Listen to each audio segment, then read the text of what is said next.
AICA a grandi passi verso la gestione unica del servizio idrico integrato nell'Agrigentino. Nei giorni scorsi, infatti, nella sede dell'ATI Assemblea Territoriale Idrica, i sindaci dei comuni di Sant'Elisabetta, Aragona e Sambuca di Sicilia hanno consegnato all'azienda idrica Comuni Agrigentini reti e impianti a seguito dell'opportuno periodo di affiancamento tra i tecnici di AICA e gli operatori comunali.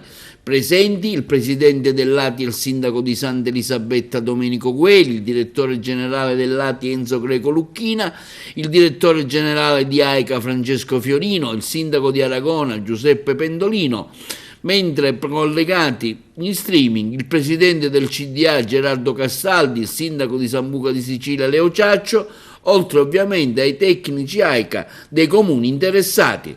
Stamattina abbiamo concluso un altro punto, abbiamo messo un'altra pietra miliare proprio nell'affidamento del servizio idrico integrato al gestore unico nel nostro ambito territoriale. Invero già l'affidamento è avvenuto nel mese di agosto del 2021. Il mese di agosto è stata costituita, quindi precedentemente era stata costituita AICA, l'azienda speciale dei Comuni Agrigentini, dal 2 agosto ha gestito. In prima battuta ha gestito il servizio idrico integrato nei 27 comuni che erano già gestiti da Girgenti Acque, ex Girgenti Acque. Poi è stata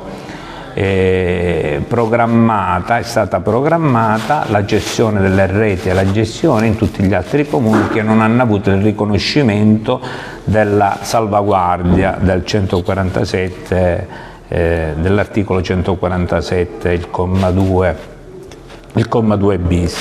Quindi è stata iniziata è stata avviata questa procedura di consegna che in un primo luogo ha visto la consegna dei comuni di Oppolo Giancaccio, del comune di San Biagio Platani, del comune di Sant'Angelo Muxaro.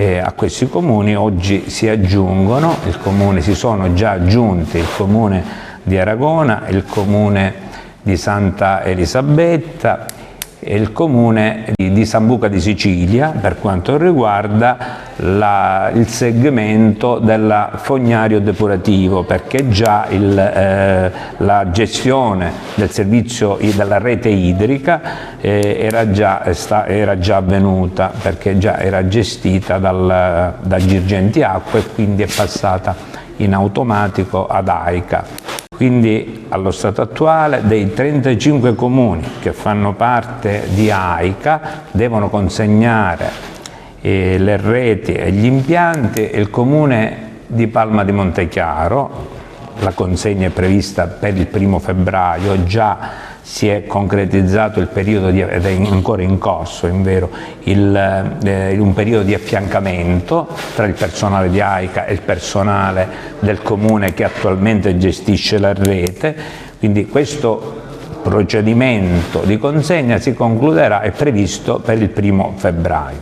Per quanto riguarda invece il comune di Camastra, che è l'ultimo comune che non ha formalmente aderito ad AICA, anche se rientra nei comuni in gestione di AICA, perché non ha avuto il riconoscimento della salvaguardia.